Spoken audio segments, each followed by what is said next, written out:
ত্রিপুরায় সংগঠনকে উজ্জীবিত করার জন্য নতুন প্রভারী নিযুক্ত করল সর্বভারতীয় কংগ্রেস কমিটি।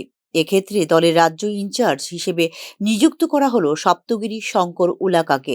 উড়িষ্যার কোরাপুটের রায়গড়ের একজন বিশিষ্ট উপজাতি রাজনীতিবিদ হিসেবে পরিচিত সাংসদ সপ্তগিরি শঙ্কর উলাকা 2019 সালের সাধারণ নির্বাচনে উড়িষ্যার কোরাপুট থেকে ভারতীয় জাতীয় কংগ্রেসের সদস্য হিসেবে 17তম লোকসভায় নির্বাচিত হওয়ার মাধ্যমে রাজনীতিতে তাঁর প্রবেশ লক্ষণীয় ছিল বলেই মনে করেন বিশেষজ্ঞ মহল।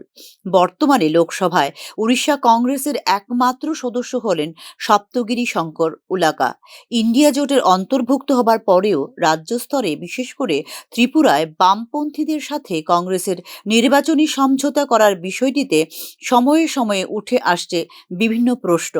সামনেই অনুষ্ঠিত হতে চলেছে ভিলেজ কমিটি নির্বাচন। এই পরিস্থিতিতে ত্রিপুরায় দলীয় প্রভারী পরিবর্তন করে সংগঠনকে নতুন দিশা দেখাতে চাইছে সর্বভারতীয় কংগ্রেস নেতৃত্ব বলেও মনে করেন রাজনৈতিক বিশেষজ্ঞরা।